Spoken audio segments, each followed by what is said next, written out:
बिस्मिल्लाहिर्रहमानिर्रहीम। उम्मीद करता हूँ कि आप सब खैरियत से होंगे। Welcome to another quick revision session. और आज के सेशन का एजेंडा है IAS 10, that is event after the reporting period. तो आज के सेशन के अंदर हम IAS 10 that is events after the reporting period, इस अकाउंटिंग स्टैंडर्ड के अंदर जो भी सारे हमारे पास कॉन्सेप्ट्स हैं, जो भी अकाउंटिंग प्रिंसिपल्स और अकाउंटिंग ट्रीटमेंट है, उनको हम कॉन्सेप्चुअली क्विकली डिस्कस करेंगे, क्विकली रिवाइज करेंगे। तो सबसे पहले अगर मैं IAS 10 का ऑब्जेक्टिव डिस्कस करूं या IAS 10 का ओवरव्यू डिस्कस करूं, तो IAS 10 हमें सिंपली ये बताता है कि देखिए, एक कंपनी की ज़िंदगी में, एक कंपनी के फाइनेंशियल ईयर के अंदर जितनी भी ट्रांजेक्शंस होती हैं, चाहे वो एसेट, लायबिलिटी, इनकम और एक्सपेंस से पर्टेन करती हो, उन सारी ट्रांजेक्शंस को हम as per the relevant accounting standard, as per the relevant IAS या IFRS से रिकॉर्ड करते हैं। IAS 10 हमें ये बताता है कि अगर कंपनी के ईयर एंड के बाद, कंपनी का जो भी ईयर एंड है, जो भी पीरियड एंड है, पीरियड एंड के बाद, लेकिन फाइनेंशियल स्टेटमेंट्स की ऑथराइजेशन से पहले, फाइनेंशियल स्टेटमेंट्स की ऑथराइजेशन फॉर इशुएंस से पहले अगर कोई इवेंट अराइज होता है, तो इस इवेंट को कैसे देखा जाएगा, इस इवेंट को कैसे अकाउंट फॉर किया जाएगा, इस इवेंट को कैसे प्रेजेंट और डिस्क्लोज किया जाएगा। तो अगर आप IAS 10 का टाइटल ही देखें ना, तो IAS 10 का टाइटल क्या है? Event after the reporting period. पूरे साल में जो इवेंट्स अराइज हो रहे हैं, पूरे साल में जो हम इनकम, एसेट, लायबिलिटी और एक्सपेंसेस की ट्रांजेक्शन कर रहे हैं, ये हम IAS 10 में नहीं देखते हैं। IAS 10 में उन ट्रांजेक्शन या उन इवेंट्स की बात होगी जो कि रिपोर्टिंग पीरियड के बाद, यानी कि ईयर एंड के बाद, पीरियड एंड के बाद अराइज हो, और फाइनेंशियल स्टेटमेंट्स को जो ऑथराइज किया जाता है फॉर द इशूएंस, उससे पहले तक के इवेंट। इन इवेंट्स को हमने कैसे देखना है, कैसे अकाउंट फॉर करना है, कैसे प्रेजेंट करना है, ये सारी बातें हमारे पास IAS 10 में कवर होती है। और इसके अलावा IAS 10 कुछ डिस्क्लोजर रिक्वायरमेंट्स भी प्रेजेंट करता है कि हमें डिविडेंड की डिक्लेरेशन के हवाले से, date of declaration of dividend और कुछ एडिशनल डिस्क्लोजर्स वगैरह हैं जो कि IAS 10 हमें बताता है। हमें IAS 10 के हिसाब से उनको प्रेजेंट और डिस्क्लोज करना पड़ता है। अब सबसे पहले स्टार्ट लेते हैं IAS 10 events after the reporting period. Sir, जैसे कि मैंने डिस्कस किया कि वो इवेंट्स जो कि फाइनेंशियल स्टेटमेंट्स के ईयर एंड के बाद, लेकिन फाइनेंशियल स्टेटमेंट्स की ऑथराइजेशन फॉर इशूएंस से पहले अराइज हो, उनको हम IAS 10 के अंदर कैटर कर रहे होंगे। जब मैं इन इवेंट्स की बात करता हूं, तो ये इवेंट्स फेवरेबल भी हो सकते हैं, अनफेवरेबल भी हो सकते हैं। मतलब कंपनी के परस्पेक्टिव से बेनिफिशियल एडवांटेजेस भी हो सकते हैं, या कंपनी के परस्पेक्टिव से नेगेटिव इवेंट्स भी हो सकते हैं। अगर हम थोड़ा सा टाइमलाइन में देखें, देखिए जनरली होता क्या है कि जब कंपनी का फाइनेंशियल ईयर एंड हो जाता है, तो फाइनेंशियल ईयर एंड होने के बाद कुछ दिनों के बाद या कुछ हफ्तों के बाद कंपनी अपने फाइनेंशियल स्टेटमेंट्स बनाती है। प्रैक्टिकली ऐसा नहीं होता कि ईयर एंड आया, 31 दिसंबर आया या 30 जून आया और ईयर एंड पे फाइनेंशियल स्टेटमेंट्स रेडी हो जाए। फाइनेंशियल स्टेटमेंट्स को रेडी होने में भी कभी 2 हफ्ते, कभी 3 हफ्ते, कभी महीने भर तक का टाइम लग जाता है। तो ईयर एंड क्लोज होने के बाद 2, 3, 4 हफ्ते के बाद जनरली फाइनेंशियल स्टेटमेंट्स को प्रिपेयर किया जाता है, उनका ऑडिट परफॉर्म किया जा रहा होता है। अब ऑडिट में तो कभी कभार 2 महीने, 3 महीने भी लग जाते हैं। वंस फाइनेंशियल स्टेटमेंट्स प्रिपेयर हो जाते हैं, ऑडिट हो जाते हैं, उनके बाद वो फाइनेंशियल स्टेटमेंट्स चले आते हैं बोर्ड ऑफ डायरेक्टर्स के पास।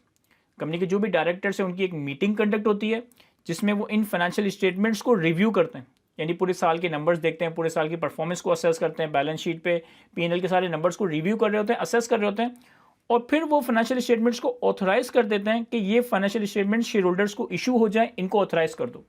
यानी उन्होंने साइन कर दिया, ऑथराइज कर दिया कि अब ये शेयर होल्डर्स को इशू हो जाने चाहिए। उसके बाद फिर वो financial statements accordingly share holders को इशू हो जाते हैं, यानी कि शेयर होल्डर्स को या तो ईमेल के थ्रू या कुरियर के थ्रू अकॉर्डिंगली मेड अवेलेबल कर दिए जाते हैं।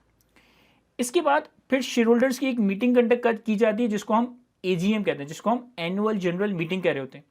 शेयर होल्डर्स इन्हीं मीटिंग्स के अंदर इन फाइनेंशियल स्टेटमेंट्स को अप्रूव करते हैं, इन फाइनेंशियल स्टेटमेंट्स को साइन कर रहे होते हैं, अप्रूव कर रहे होते हैं, मतलब एग्री कर रहे होते हैं। और वंस जब शेयर होल्डर्स उन फाइनेंशियल स्टेटमेंट्स को अप्रूव कर लेते हैं, तो उसके बाद फिर वो फाइनेंशियल स्टेटमेंट्स, अगर मैं पाकिस्तान की बात करूँ तो securities and exchange commission of Pakistan या कंपनीज के रजिस्ट्रार के पास जमा हो जाते हैं।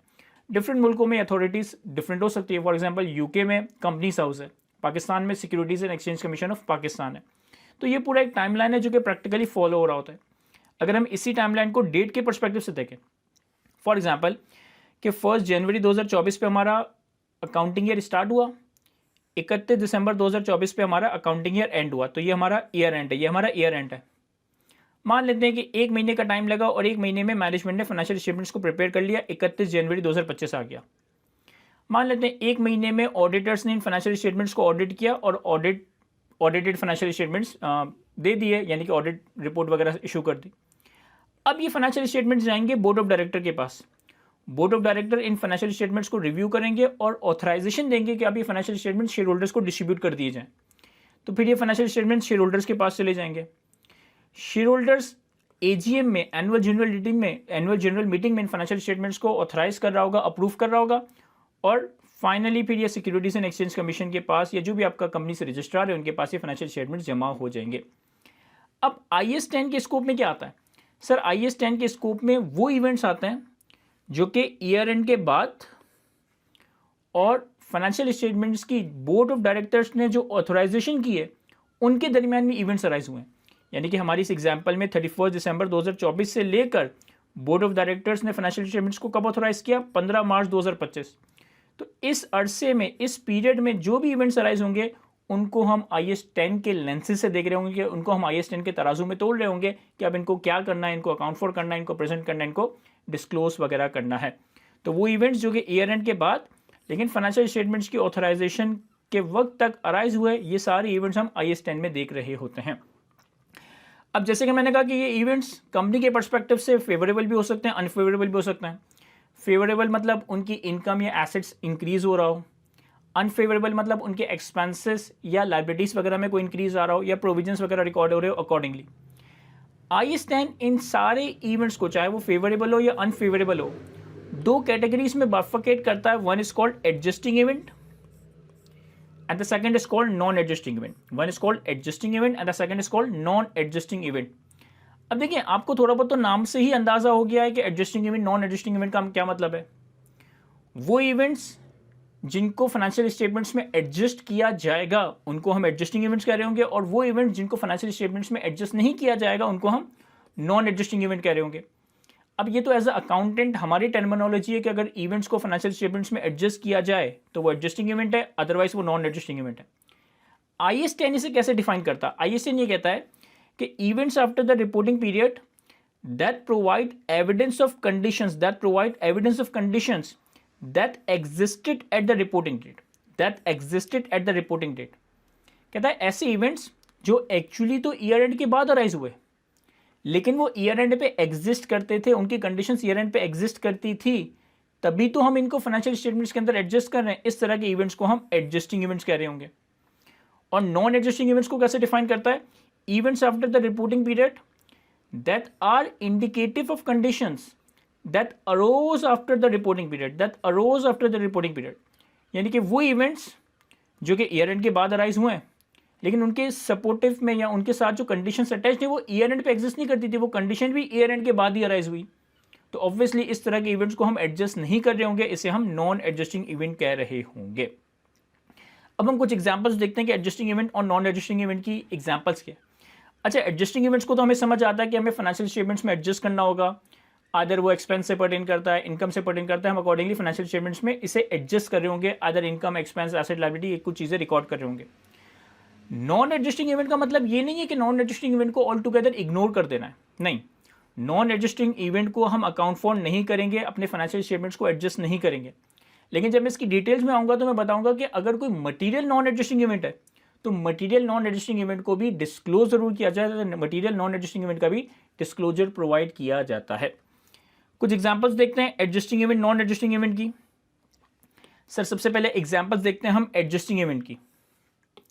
Settlement of court case after reporting date in respect of event that have occurred before the end of the reporting period। अगर ईयर एंड के बाद कोई कोर्ट केस सेटल हो रहा है, कोई कोर्ट केस का डिसीजन आ रहा है, लेकिन उस कोर्ट केस का जो सब्जेक्ट मैटर था, उस कोर्ट केस के बैक पे जो नॉन कंप्लायंस थी वो ईयर एंड से पहले हो चुकी थी। तो जनरली अगर कोई नॉन कंप्लायंस या कोई गलती या कोई भी गुनाह अगर ईयर एंड से पहले हो चुका है तो ईयर एंड पे वो गुनाह की सज़ा ड्यू तो हो गई है, बस वो सज़ा डिक्लेयर नहीं हुई थी, वो सज़ा पता नहीं चली थी। और वो सज़ा पता कब चल रही है? जब कोर्ट केस का डिसीजन आया, कोर्ट केस की सेटलमेंट हुई, और वो सेटलमेंट ईयर एंड के बाद हो रही है। तो IAS 10 ये कहता है कि अगर कोई कोर्ट केस ईयर एंड के बाद सेटल हो रहा है लेकिन वो नॉन कंप्लायंस, वो पेनल्टी, वो गुना ईयर एंड से पहले एग्जिस्ट करता था, तो this is an adjusting event. आपको अपने फाइनेंशियल स्टेटमेंट्स में इस जजमेंट को, इस कोर्ट केस के जो भी डिसीजन होगा उसको एडजस्ट करना पड़ेगा। हो सकता है प्रोविजन रिकॉर्ड करना पड़े, हो सकता है प्रोविजन रिकॉर्डेड है उसको इंक्रीज या डिक्रीज वगैरह करना पड़े। Then receipt of information after the reporting period indicating that asset was impaired at the year end। आपके पास ईयर एंड के बाद ऐसी कोई इन्फॉर्मेशन आ रही है जिससे ये पता चल रहा है कि यार ईयर एंड पे जो एसेट रिकॉर्डेड था ना वो हमारा इम्पेयर हो चुका था। फॉर एग्जाम्पल आपको ईयर एंड के बाद पता चलता है कि आपका कोई कस्टमर बैंकरप्ट हो गया। अब प्रैक्टिकली कस्टमर रातों रात बैंकरप्ट नहीं होता जाता, मतलब प्रैक्टिकली तो नहीं कहूँगा, जनरली कस्टमर रातों रात बैंकरप्ट नहीं हो जाता, रातों रात भी बैंकरप्ट हो जाता है, लेकिन जनरली अगर कोई बंदा बैंकरप्सी की तरफ जा रहा है ना, तो ये एक सीरीज ऑफ इवेंट है। तो अगर ईयर एंड के बाद आपको कोई कस्टमर प्रैक्टिकली बैंकरप्ट डिक्लेयर हो रहा है, तो इसका मतलब है कि ईयर एंड पे भी उसके हालात बुरे चल रहे थे। इसका मतलब है ईयर एंड पे भी इस बंदे से, इस कस्टमर से जो रिसीवेबल था वो इम्पेयर हो चुका था, उसके against provision for bad debt record करने की जरूरत थी। तो bankruptcy of customer that occurred after the reporting period usually confirms, not always, usually confirms that customer was credit impaired at the end of the reporting period. इसी तरह अगर year end के बाद आप इन्वेंट्री बेच रहे हो और इन्वेंट्री को कॉस्ट से कम प्राइस पे नुकसान पे बेच रहे हो, तो this is sort of an indicator, this is sort of an evidence कि ईयर एंड पे ही वो इन्वेंट्री इम्पेयर हो चुकी थी, ईयर एंड पे ही उसकी एनआरवी कम हो चुकी थी, उस पर ईयर एंड पे ही एनआरवी लॉस रिकॉर्ड होना चाहिए। तो sale of inventory after reporting date may give rise of evidence that net realizable value at reporting date. इसी तरीके से determination after the reporting date of the cost of the asset purchased or proceed from the asset sold before the reporting date. आपने year and से पहले कोई asset खरीदा या year and से पहले कोई एसेट बेचा, लेकिन उसकी जो इनवॉइस है वो ईयर एंड के बाद मिल रही है, तो एसेट का बेचना या एसेट का सेल होना ईयर एंड से पहले हो गया है। किस कॉन्क्रीट या किस सर्टेन वैल्यू पे बेचा या किस सर्टेन वैल्यू पे खरीदा है वो ईयर एंड के बाद अगर पता चल रहा है, तो this is an adjusting event. इसे हम अपने फाइनेंशियल स्टेटमेंट्स में एडजस्ट कर रहे होंगे। डिस्कवरी ऑफ फ्रॉड और error after the reporting period may indicate that financial statements are मिसस्टेटेड।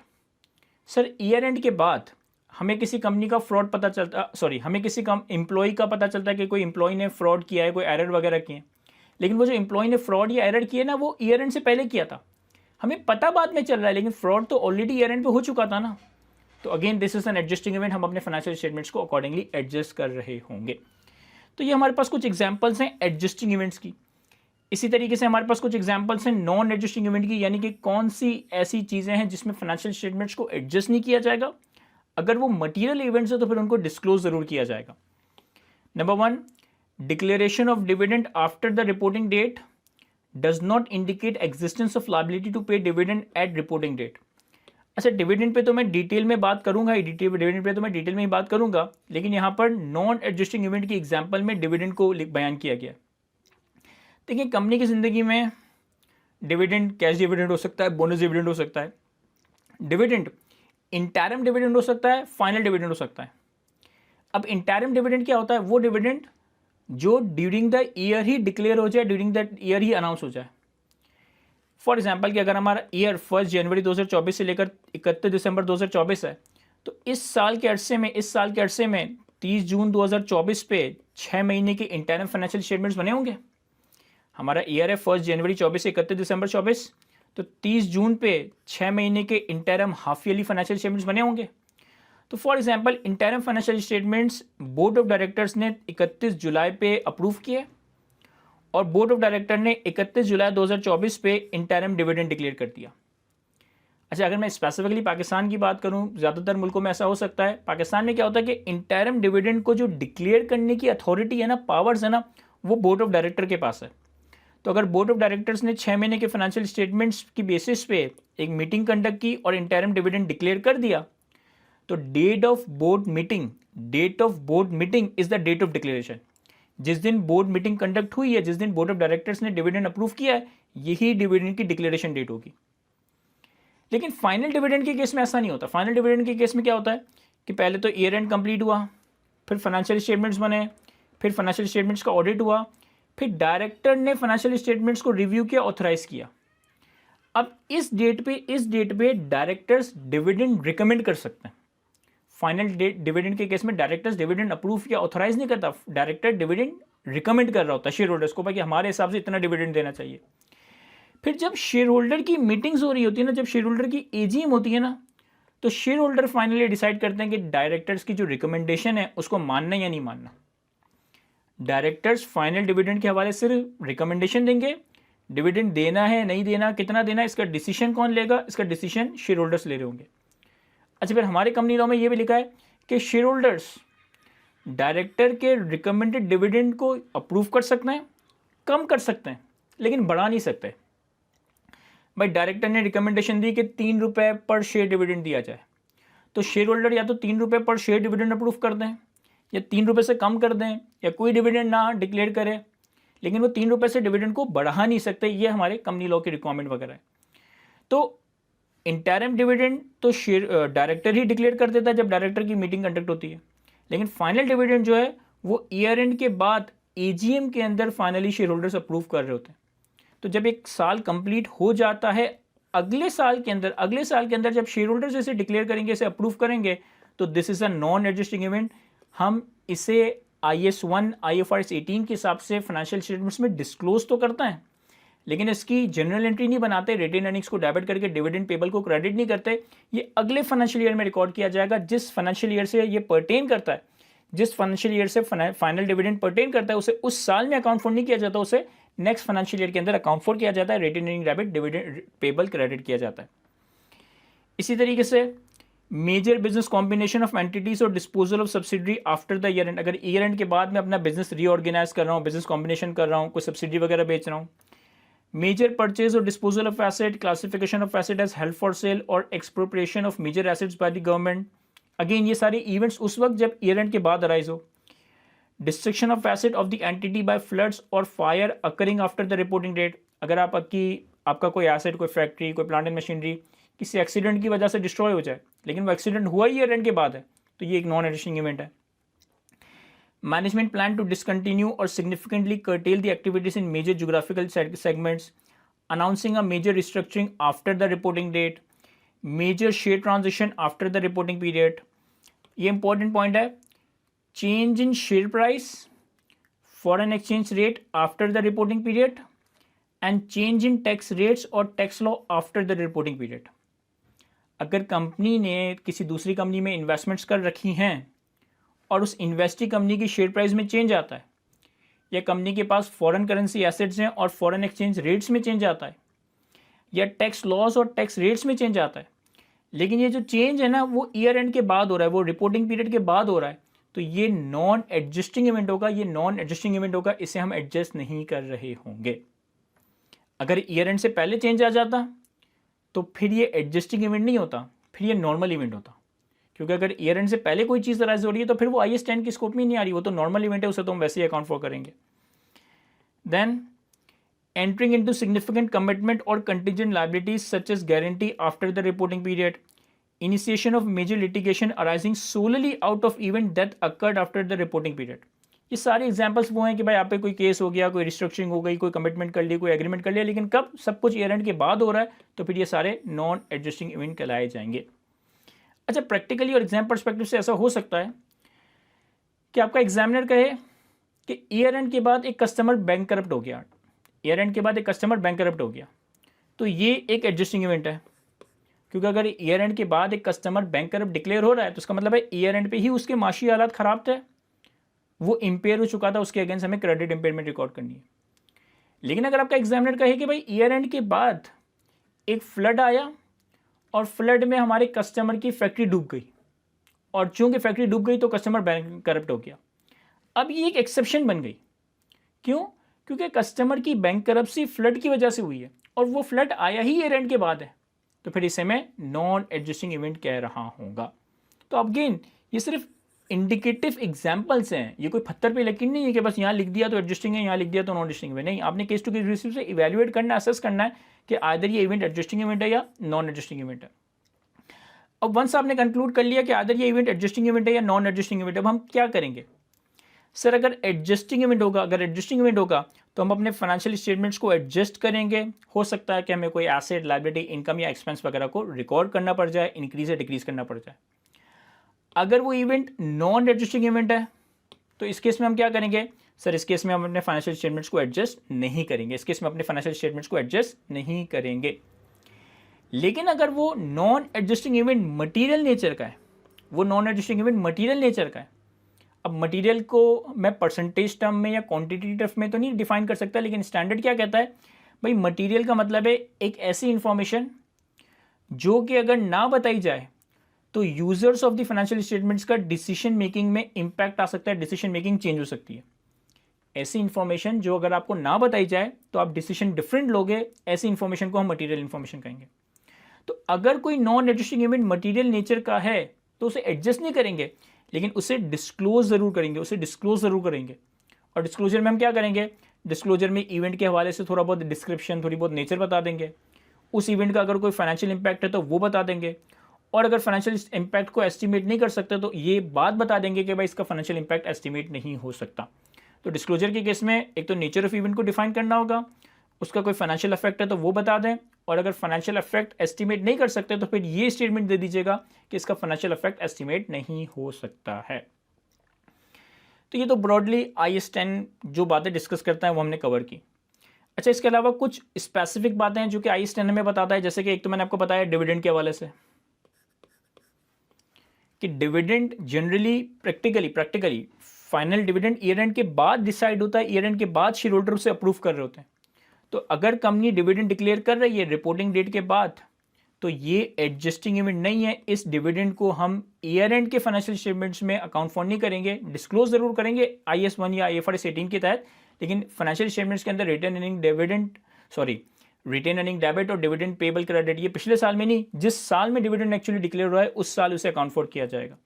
हाँ, IAS 1 और IFRS 8 जो कि नया स्टैंडर्ड है उसकी रिक्वायरमेंट है कि डिविडेंड जो भी डिक्लेयर हुआ है इसको फाइनेंशियल्स में डिस्क्लोज जरूर कर दिया जाए। और मैंने आपको ऑलरेडी ये बात बताई कि AGM के अंदर जो है ना, डायरेक्ट AGM के अंदर जो शेयर होल्डर्स होते हैं वो डिविडेंड को फाइनली अप्रूव कर रहे होते हैं। एक और एडिशनल कॉन्सेप्ट है IAS 10 के अंदर, that is called going concern. देखिए, हम जो फाइनेंशियल स्टेटमेंट्स बनाते हैं ना, हम बहुत सारे अकाउंटिंग स्टैंडर्ड्स को फॉलो कर रहे होते हैं, IAS और IFRS को फॉलो कर रहे होते हैं। इन IAS और IFRS को बनाया गया है based on conceptual framework of financial reporting, लेकिन फाइनेंशियल स्टेटमेंट्स को बनाते वक्त भी हम बहुत सारे कॉन्सेप्ट्स या बहुत सारे क्या कहेंगे बेसिक स्टैंडर्ड्स को फॉलो कर रहे होते हैं। फॉर एग्जांपल, फाइनेंशियल स्टेटमेंट्स को बनाते वक्त हम अकाउंटिंग ईयर की अजम्पशन ले रहे होते हैं कि हम कोई ना कोई अकाउंटिंग पीरियड डिसाइड करते हैं, हम मैचिंग प्रिंसिपल्स को फॉलो कर रहे होते हैं, हम एक्रूअल बेसिस ऑफ अकाउंटिंग को फॉलो कर रहे होते हैं। इसी तरह से फाइनेंशियल स्टेटमेंट्स को बनाते वक्त एक बहुत ही इंपॉर्टेंट अजम्पशन फॉलो की जाती है, एक इंपॉर्टेंट अजम्पशन ली जाती है जिसको कहा जाता है going concern assumption. Going concern assumption का सिंपली ये मतलब है कि जिस भी डेट पे फाइनेंशियल स्टेटमेंट्स बनाए जा रहे हैं ना, उस वक्त ये अज्यूम किया जा रहा है या उस वक्त ये प्रिडिक्ट किया जा रहा है कि कंपनी एटलीस्ट अगले 12 महीनों तक सर्वाइव करेगी। अगर किसी ईयर एंड पे ये अजम्पशन है, ये प्रिडिक्शन है, ये एस्टिमेट है कि हम अगले 12 महीने भी सर्वाइव कर सकेंगे, तो this is called going concern assumption. लेकिन फॉर एग्जाम्पल अगर ईयर एंड पे हमें ये नज़र आता है कि अगले 12 महीनों में कंपनी लिक्विडेट हो जाएगी, हमें ईयर एंड पे ये नज़र आता है कि अगले 12 महीनों में कंपनी का बिजनेस बंद हो जाएगा, हमें ईयर एंड पे ये नज़र आता है कि हमारे पास कोई दूसरा रास्ता नहीं है कि हम कंपनी को लिक्विडेट ना करें, अपने बिजनेस को बंद ना करें, तो अगर अगले 12 महीनों में एक्सपेक्टेड है कि कंपनी लिक्विडेट हो जाएगी, अगले 12 महीनों में एक्सपेक्टेड है कि कंपनी बिजनेस बंद कर देगी, अगले 12 महीनों में बचने का कोई दूसरा रास्ता नहीं है, तो इस केस में फाइनेंशियल स्टेटमेंट्स को गोइंग कंसर्न अजम्पशन पे नहीं बनाया जाएगा। इस केस में हम फाइनेंशियल स्टेटमेंट्स को ब्रेकअप बेसिस पे बनाते हैं। अब ब्रेकअप बेसिस क्या होता है ये आपके लिए जानना जरूरी नहीं है, बस आप ये टर्म इस्तेमाल कर लें कि हम फाइनेंशियल स्टेटमेंट्स को ब्रेकअप बेसिस पे बनाते हैं। मैं बता देता हूँ, ब्रेकअप बेसिस पे सारे एसेट्स वगैरह को ना fair value less cost to sell पे प्रेजेंट किया जाता है। यानी हम एसेट्स और लाइबिलिटीज वगैरह को हिस्टोरिकल कॉस्ट पे प्रेजेंट नहीं करते, एसेट्स और लाइबिलिटीज को हम फिर fair value less cost to sell पे NRV पे डिक्लेयर करना शुरू करते हैं, क्योंकि अब तो पता ही है ना कि अगले 1 साल के अंदर कंपनी बंद हो जाएगी। फिर यहाँ पर हमारे पास कुछ एग्जाम्पल्स लिखी हैं कि अगर हमारे ऑपरेटिंग रिजल्ट्स, हमारी फाइनेंशियल पोजीशंस ख़राब हो रही हैं, उनकी कुछ एग्जांपल्स हैं कि अगर हमारा कोई मेजर कस्टमर है जो कि फाइनेंशियल डिफिकल्टी में आ गया और वो हमें पे नहीं कर पाएगा, अगर हमारी बहुत सारी इन्वेंट्रीज की NRVs वगैरह कम हो गई है, अगर कोई नॉन क्रूशल एसेट यूज़ उसका इस्तेमाल ख़त्म हो गया है, कोई मार्केट कंडीशन में चेंज आ गया जिसकी वजह से हमारी इन्वेस्टमेंट्स की वैल्यू में बहुत ज़्यादा कमी आ गई है, इंपॉर्टेंट सप्लाइज की शॉर्टेज हो गई है, कोई बहुत ही तगड़ा कॉम्पिटिटर मार्केट में आ गया है। अब ये जितनी मैंने एग्जांपल्स यहाँ पर रीड किए ना, ये सारी नॉन रजिस्टरिंग इवेंट की एग्जांपल है। लेकिन अगर इन इवेंट्स की वजह से कंपनी की ज़िंदगी में इतना मेजर इम्पैक्ट आया कि कंपनी अगले 12 महीने सर्वाइव ही ना कर पाए। ये जितनी मैंने एग्जांपल्स यहाँ पर दिए ना, ये सारी एग्जांपल्स नॉन रजिस्टरिंग इवेंट की हो सकती है, लेकिन अगर इनका इम्पैक्ट इतना संगीन है कि कंपनी अगले 12 महीने सर्वाइव ही नहीं कर पाएगी, तो फिर हम कहेंगे कि गोइंग कंसर्न अजम्पशन एग्जिस्ट नहीं करती, गोइंग कंसर्न अजम्पशन है ही नहीं, वैलिड ही नहीं है, हमें फाइनेंशियल स्टेटमेंट्स को ब्रेकअप बेसिस पे बनाना पड़ेगा। तो यहाँ पे क्या लिखता है, if going concern assumption is no longer appropriate, इन इवेंट्स की वजह से कंपनी को इतना धचका लगा है कि कंपनी बहुत ही नाजुक सूरत हाल से गुजर रही है, नाजुक मोड़ से गुजर रही है, उसका इम्पैक्ट परवेजिव है, बहुत ज़्यादा संगीन है, तो क्या होगा, it requires fundamental change in the basis of accounting rather than adjustment to the amount recognized within the original basis of accounting। अब हम हिस्टोरिकल कॉस्ट मेथड और ये सब फॉलो नहीं करते, हम ब्रेकअप बेसिस पे अपने फाइनेंशियल स्टेटमेंट्स बना रहे होते हैं। तो IAS 1 और IFRS 18 हमें ये कहता है कि अगर financial statements going concern basis पे बन रहे हैं, हमें एक्सपेक्टेड है कि अगले 12 महीने सर्वाइव करेंगे, बहुत गुड, बहुत अच्छा है। अगर हमें लगता है कि हम 12 महीने सर्वाइव नहीं करेंगे, तो फिर हमने डिस्क्लोजर देना है कि financial statements are not prepared on going concern basis, financial statements are not prepared on going concern basis, हमें ये फाइनेंशियल स्टेटमेंट्स में डिस्क्लोज करना पड़ेगा। अच्छा, फिर ऐसा भी हो सकता है कि ईयर एंड पे आपको लग रहा है कि अब अगले 12 महीने सर्वाइव करोगे, एक बात। ऐसा भी हो सकता है कि ईयर एंड पे आपको लग रहा है कि अगले 12 महीने आप सर्वाइव नहीं करोगे, दोनों बातें हमने कर ली। ऐसा भी तो हो सकता है कि हम ईयर एंड पे जज ना कर पाए, प्रिडिक्ट ना कर पाए कि 12 महीने चल पाएंगे या नहीं चल पाएंगे। देखिए, मैं तीसरी बात कर रहा हूँ, मैं कह रहा हूँ ईयर एंड पे तुम्हारी अजम्पशन, तुम्हारी एस्टिमेट्स ये कहते हैं कि 12 महीने तो गुजार लेंगे। ईयर एंड पे तुम्हारी अजम्पशन, तुम्हारी जजमेंट ये कहते हैं कि 12 महीने गुजार नहीं पाएंगे। ऐसा भी तो हो सकता है कि ईयर एंड के बाद ऐसी कोई सिचुएशन हो कि हम ना सर्टेनिटी के साथ ये कह पाएँ कि हम 12 महीने कर पाएंगे, चल पाएंगे, नहीं चल पाएंगे, ना ये कह पाएंगे 12 महीने के अंदर अंदर बंद हो जाएंगे। तो इस तरह की सिचुएशन को कहते हैं, इस तरह की सिचुएशन को कहते हैं material uncertainties, material uncertainties. Standard ये कहता है, if management is aware of any material uncertainty related to events or condition that may cause significant doubt upon the entity's ability to continue as going concern।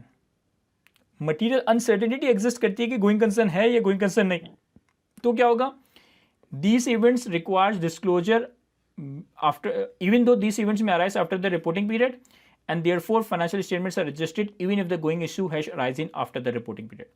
तो फिर आपने material uncertainty के भी disclosures देना होंगे, अगर गोइंग कंसर्न अजम्पशन वैलिडिटी नहीं है तो अपने फाइनेंशियल स्टेटमेंट्स को अकॉर्डिंगली एडजस्ट करना पड़ेगा। तो हमारे पास ये छोटा सा स्टैंडर्ड है, ये कुल मिलाकर हमारे पास IAS 10 के अंदर कॉन्सेप्ट्स हैं। मैं उम्मीद करता हूँ ये सारी चीज़ें मैं कॉन्सेप्चुअली आपको अच्छे से रिवाइज या रिकैप करवा सका हूँ।